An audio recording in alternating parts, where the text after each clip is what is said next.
बिस्मिल्लाहिर्रहमानिर्रहीम। नाज़रीन अस्सलाम वालेकुम, मैं हूँ इमरान हुसैन। नाज़रीन आज 19 नवंबर है, दिन है बुध का और साल 2025। एक तो नाज़रीन आइंदा हफ्ते वफाकी आइनी अदालत में बड़ी अदालत लगने जा रही है और उस बड़ी अदालत का जो ताल्लुक़ है वो इस्लामाबाद हाई कोर्ट के 5 जजेस से है। तो ये क्या ख़बर है, एक तो इसकी डिटेल आपके साथ हम शेयर करेंगे। जस्टिस मंसूर अली शाह और जस्टिस अख्तर मिनल्ला मुस्तफ़ी हो गए, इस्तीफ़ा उनकी तरफ से जज के ओहदे से दे दिया गया। लेकिन आज इन दोनों जजेस के हवाले से सुप्रीम कोर्ट से एक बड़ी ख़बर है। वो बड़ी ख़बर क्या है, उस ख़बर की तफसीलात पर भी हम बात करेंगे। लेकिन प्रोग्राम का आगाज़ हम करेंगे जो जस्टिस आमिर फ़ारूक को जुडिशल कमीशन में जो शामिल किया गया है। जस्टिस आमिर फ़ारूक साहब को जुडिशल कमीशन में शामिल करने की वजह क्या है, वो वजह सामने आ गई है। तो ये 3 बड़ी ख़बरें हैं जिनकी डिटेल इस वीडियो लॉग में आपके साथ हम शेयर करेंगे। लेकिन व्लॉग का आगाज़ करने से पहले आपसे दरख्वास्त के चैनल को सब्सक्राइब कर लें, बेल आइकॉन का बटन प्रेस करें। वीडियो पसंद आए तो इसे लाइक और शेयर ज़रूर कीजिएगा। नाज़रीन 27वीं आईनी तरमीम को अगर पढ़ा जाए, जो 27वीं तरमीम में सुप्रीम जुडिशल काउंसिल की जो कंपोजिशन है उसको तब्दील किया गया है और जो जुडिशल कमीशन की कंपोजिशन को 27वीं आईनी तरमीम में बदला गया है, उसमें ये लिखा गया है कि 4 जो मेंबरान हैं जुडिशल काउंसिल के, वो तो 2 जज जो है वो वफाकी आईनी अदालत के होंगे, 2 जज जो है वो सुप्रीम कोर्ट ऑफ पाकिस्तान के होंगे। लेकिन जो 5वां जज है सुप्रीम जुडिशल काउंसिल का, वो आईनी अदालत के चीफ जस्टिस और सुप्रीम कोर्ट के चीफ जस्टिस मुशावरत के साथ लगाएंगे। इसी तरीके से जो जुडिशल कमीशन के 5वें जज हैं, उनसे मुतल्लिक भी 27वीं तरमीम में ये कंडीशन लगाई गई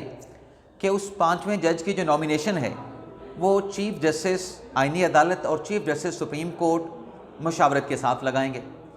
लेकिन अगर मुशावरत से दोनों फोरम्स के 5वें जज का फैसला नहीं होता तो सुप्रीम जुडिशल काउंसिल के 5वें जज की नॉमिनेशन का मामला जुडिशल कमीशन में चला जाएगा और जो सुप्रीम जुडिशल काउंसिल के 5वें जज की नॉमिनेशन का मामला है वो सदर पाकिस्तान को चला जाएगा। तो इस खदशे के पेश नज़र हमारे ज़रा ये बताते हैं कि दोनों जज साहबान ने मुतफ़िक़ा तौर पे मुशावरत के साथ, कंसेंसस के साथ ये फ़ैसला किया कि एक नाम आपका और एक नाम हमारा हो गया। यानी सुप्रीम जुडिशल काउंसिल में जैसे जमाल खान मंदुखेल साहब, जो कि सेंसिटिव जजेस के एहतसाब का फोरम है, सीनियर जज का होना ज़रूरी है, तो वहाँ पे जैसे जमाल खान मंदुखेल को शामिल कर लिया गया। और जो जजेस की तकर्री का फोरम है, जजेस जुडिशल कमीशन, वहाँ पे जस्टिस आमिर फ़ारूक साहब को शामिल कर लिया गया। और आज आमिर फ़ारूक साहब की जो जुडिशल कमीशन में नामजदगी है, जो उनका तकर्रुर है, इससे मुतल्लिक दोनों चीफ जस्टिस साहबान की कंसेंट के साथ जो सेक्रेटरी हैं सुप्रीम जजेस जुडिशल कमीशन के, उसका नोटिफिकेशन में जारी कर दिया गया है। एक ख़बर तो नाज़रीन ये आ गई कि आमिर फ़ारूक साहब कैसे जुडिशल कमीशन के रुकन बने, यानी तवाज़ुन रखा गया। दोनों जज साहबान ने मुशावरत के साथ एक फ़ैसला या यफदी साहब का हो गया, एक फ़ैसला अमीनुद्दीन खान साहब का हो गया। तो तवाज़ुन जो है वो यहाँ पे बरकरार रहा। लेकिन अगर तवाज़ुन या मुतफ़िक़ा तौर पे फ़ैसला ना होता तो फिर ये मामला दोनों चीफ जस्टिस साहबान से निकल के जुडिशल काउंसिल वाला चला जाता सदर पाकिस्तान के पास और जुडिशल कमीशन वाला मामला चला जाता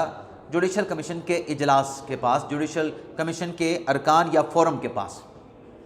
अब नाज़रीन आ जाते हैं जो जस्टिस मंसूर अली शाह और जस्टिस अख्तर मिनल्ला साहब से मुतल्लिक जो ख़बर है।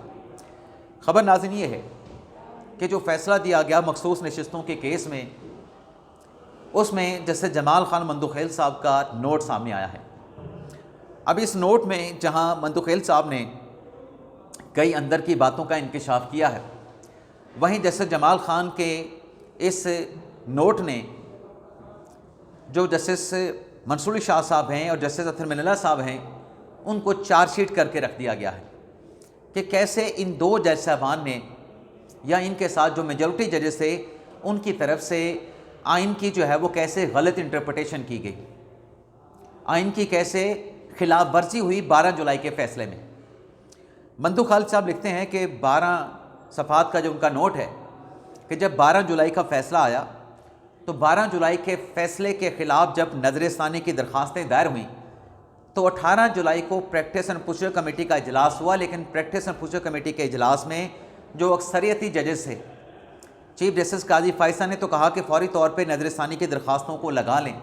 लेकिन जो अक्सरियती जजेस थे मंसूरी शाह साहब, मुनीब अख्तर साहब, उनकी तरफ से कहा गया कि गर्मियों की तातीलात के दौरान ये नजरसानी की दरख्वास्तें इन पे समात नहीं की जाएगी।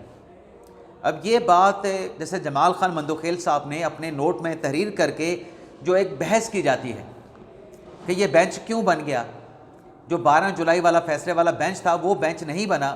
बल्कि 26वीं तरमीम के बाद जो जुडिशल कमीशन ने आईनी बेंच के लिए जजेस नामजद किए थे, उन जजेस को जो है वो नजरसानी में शामिल कर लिया गया। 12 जुलाई वाले फैसला देने वाले जजेस को नजरसानी में शामिल नहीं किया गया। तो इस पे एक बारीक सी बात जो है अल्फाज के लबादे में मंदोखेल साहब ने किया कि अगर उस वक्त 18 जुलाई को ये जजेस, अक्सरियती जजेस जो कि प्रैक्टिस एंड प्रोसीजर कमेटी में थे और फैसला देने वाले अक्सरियती जजेस में भी शामिल थे, अगर ये उस वक्त नजरसानी की दरख्वास्तों को सुन लेते तो पहले वाला बेंच ही नजरसानी की दरख्वास्तों को सुनता। लेकिन चूंकि उस वक्त ये केस नहीं सुना गया, समर वेकेशंस को जवाज़ बना के फिर 26वीं आईनी तरमीम हो गई, तो फिर आइन के आर्टिकल 191(4) के तहत जो जजेस जुडिशल कमीशन ने नामजद किए थे आइनी बेंच के लिए, वो जजेस ही इन नजरसानी की दरख्वास्तों को सुन सकते थे। अब इसमें मंदोखेल साहब ने यह भी कहा कि जो जैसे इश्तियाक इब्राहिम साहब थे, जो जैसे शकील अहमद साहब थे, जो कि आइनी बेंच के जजेस के लिए नामजद किए गए थे, उन्हें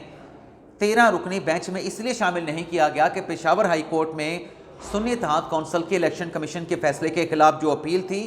उन अपीलों पर ये 2 जज साहबान ऑलरेडी फैसला कर चुके थे। इसलिए उन्हें मखसूस नशिस्तों के केस में लार्जर बेंच में 13 जजेस के बेंच में शामिल नहीं कर सकते थे। मंदोखेल साहब ने कहा कि जब 13 रुकनी बेंच बन रहा था तो मैंने जजेस कमेटी में ये बात कही थी, मेरा प्रपोजल ये था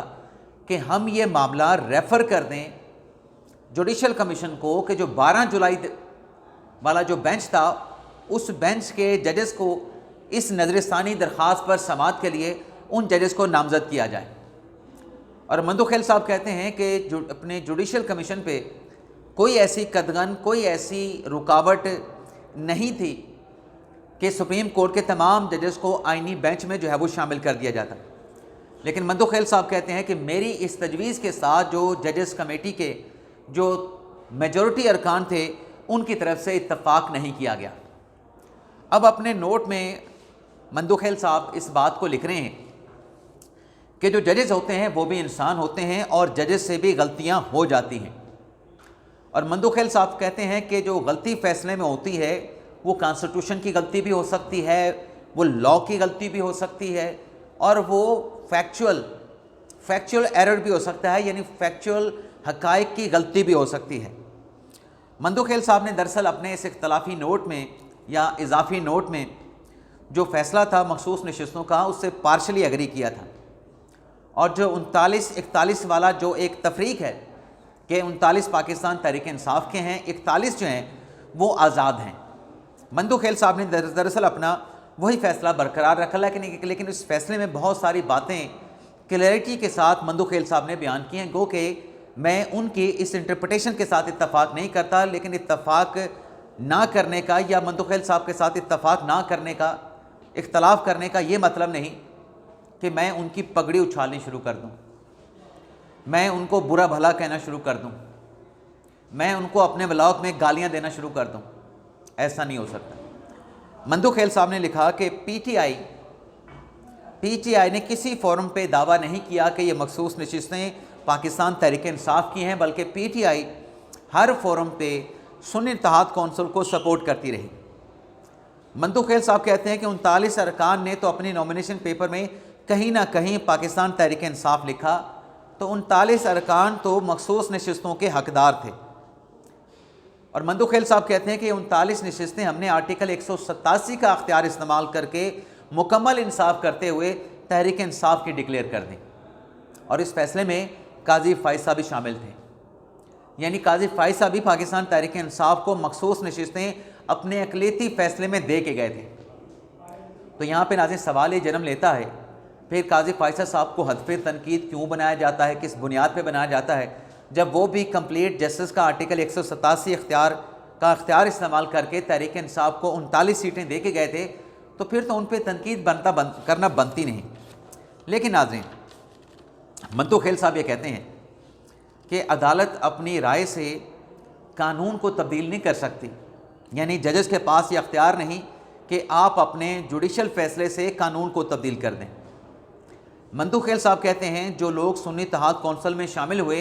उनकी तरफ से कभी अदालत के सामने आके स्टेटमेंट नहीं दिया गया कि वो सुन्नी इत्तेहाद कौंसिल में शामिल नहीं हुए थे। मंतू खेल साहब ने कहा कि जो 41 अरकान से मुतल्लिक अक्सरियती फैसला था मंसूर अली शाह साहब का, जिसमें 41 अरकान को आज़ाद डिक्लेयर किया गया था, दरअसल ये उस फैसले में कॉन्स्टिट्यूशनल एरर था, कॉन्स्टिट्यूशनल गलती थी। मंतू खेल साहब ये कहते हैं कि जजेस जो हैं आर्टिकल 187 का अख्तियार इस्तेमाल करके इन 41 लोगों को आज़ाद डिक्लेयर नहीं कर सकते थे जब ऑलरेडी वो सुन्नी इत्तेहाद कौंसिल में शामिल हो चुके थे। वो सुन्नी इत्तेहाद कौंसिल में ना सिर्फ शामिल हो चुके थे, लेकिन अक्सरियती फैसले में उन 41 अरकान को आज़ाद डिक्लेयर करते हुए आर्टिकल 187 का अख्तियार इस्तेमाल करते हुए आज़ाद डिक्लेयर किया गया और उनको ये ऑप्शन दिया गया कि आप दोबारा से जिस सियासी जमात में यानी तहरीक इंसाफ में जाना चाहते हैं तो तहरीक इंसाफ में चले जाएं। मंतू खेल साहब ने कहा कि ये कॉन्स्टिट्यूशनल एरर था, कॉन्स्टिट्यूशनल गलती थी मेजॉरिटी जज साहबान के 12 जुलाई के फैसले में।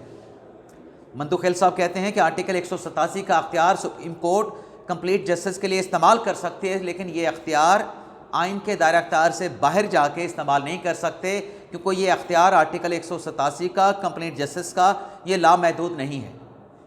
तो इसमें मंतू खेल साहब ने, बाकी जज साहबान ने तो नज़र सानी में अपने फैसले पर रिव्यू कर लिया। 2 जज साहबान ने तो नज़र सानी में पहले दिन आयशा मलिक साहबा ने और अकील अब्बासी साहब ने नज़र सानी की दरख्वास्तों को मुस्तरद कर दिया था। लेकिन मंतू खेल साहब ने बाकी जो जजेस हैं मंसूर अली शाह साहब के साथ अथर मिनल्ला या बाकी जो जज साहबान थे उनको चार्जशीट कर दिया है कि ये आइन से निराव किया गया था, एक बहुत बड़ी आइनी गलती थी जिसकी दुरुस्तगी करना ज़रूरी थी। आइन ये कहता है कि जब एक मरतबा अरकान असम्बली आज़ाद अरकान किसी सियासी जमात में चले जाएँ, वो उस सियासी जमात को छोड़ के किसी दूसरी सियासी जमात में नहीं जा सकते। ये बात वहीं पे ख़त्म हो जाती है जब आज़ाद रुकन किसी भी सियासी जमात में शमूलियत अख्तियार कर ले, अपना एफिडेविट दे चुका हो।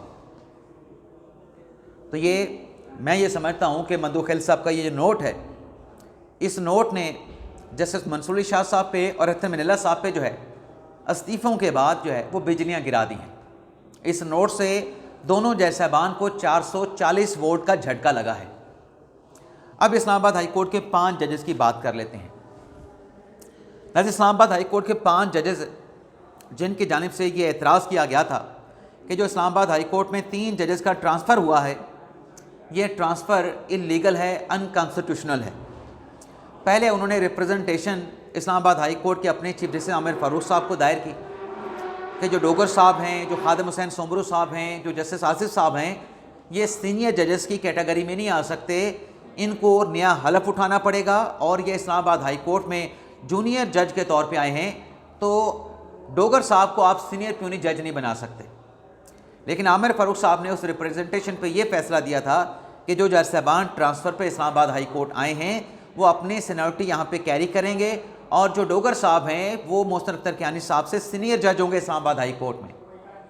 और जो खादिम हुसैन सोमरू साहब हैं वो भी अपनी सीनियरिटी के अतबार से इस्लामाबाद हाई कोर्ट के जजेस में अपनी उस सीनियरिटी को अवेल करेंगे। लेकिन ये जो फैसला था आमिर फ़ारूक साहब का, इसे सुप्रीम कोर्ट में 5 जजेस ने चैलेंज किया था और 5 जजेस की दरख्वास्त पे सुप्रीम कोर्ट का 5 रुकनी बेंच जिसको सरबराह कर रहे थे, हेड कर रहे थे जस्टिस मोहम्मद अली मदर साहब, उन्होंने 3-2 के तनासब से ये फैसला दिया था कि 5 जजेस का ट्रांसफ़र जो है ये आइन के मुताबिक हुआ है, ये सदर पाकिस्तान का अख्तियार है। 2 जजेस जिन्होंने इख्तलाफ किया था, नईम अख्तर अफ़गान साहब ने और जस्टिस शकील साहब ने, उन्होंने ये नहीं कहा था कि ये सदर का अख्तियार नहीं है जजेस के ट्रांसफ़र करने का। दोनों जजेस ने इस बात को एक्सेप्ट किया था कि ट्रांसफ़र का अख्तियार तो सदर पाकिस्तान का है, लेकिन ये जो अख्तियार इस्तेमाल किया गया है बड़ी हेस्ट में, बड़ी जल्दबाजी में इस्तेमाल किया गया है, प्रोसीजर फॉलो नहीं हुआ, प्रोसीजर पर बहुत सारे सवालात हैं, तो उन जज साहबान ने इस फैसले के साथ इख्तलाफ किया। अब ये जो फैसला था गालिबन 7 मई का था, 7 मई 2025 का फैसला था। इस फैसले के ख़िलाफ़ इस्लामाबाद हाई कोर्ट के 5 जजेस ने इंट्रा कोर्ट अपीलें दायर की थी। अब वो जो इंट्रा कोर्ट अपीलें हैं वो पेंडिंग पड़ी थी सुप्रीम कोर्ट में। अब हमारे ज़राए की खबर ये है कि 24 नवंबर से वफाकी आईनी अदालत में एक 6 रुकनी बेंच तश्कील दिया गया है, जो कि 11:30 बजे 24 नवंबर को भी बैठेगा, 11:30 बजे 25 नवंबर को भी बैठेगा और शायद 26 नवंबर को भी बैठेगा। और ये जो बेंच है, जो इस्लामाबाद हाई कोर्ट के 5 जजेस की जो इंट्रा कोर्ट अपीलें हैं उन पर आइंदा हफ्ते से समाअत करने जा रहा है। आइंदा हफ्ते इन 5 जजेस के इंट्रा कोर्ट अपीलों पर समाअत का इम्कान है, बड़ी अदालत लगने का इम्कान है। वैसे तो ये कन्फर्म है कि 6 रुकनी बेंच बना, ये बात कन्फर्म है। ये बात भी कन्फर्म है कि उस 6 रुकनी बेंच में आमिर फारूक साहब नहीं है, क्योंकि ऑलरेडी वो इस मामले पे फैसला दे चुके हैं। ये बात भी कन्फर्म है कि इंट्रा कोर्ट अपील समाअत के लिए लगने जा रही है। तो लग यही रहा है कि ये इंट्रा कोर्ट अपील जो है वो जजेस की है, इस्लामाबाद हाई कोर्ट के जजेस की है, जिसे आइंदा हफ्ते समाअत के लिए लगाया गया है।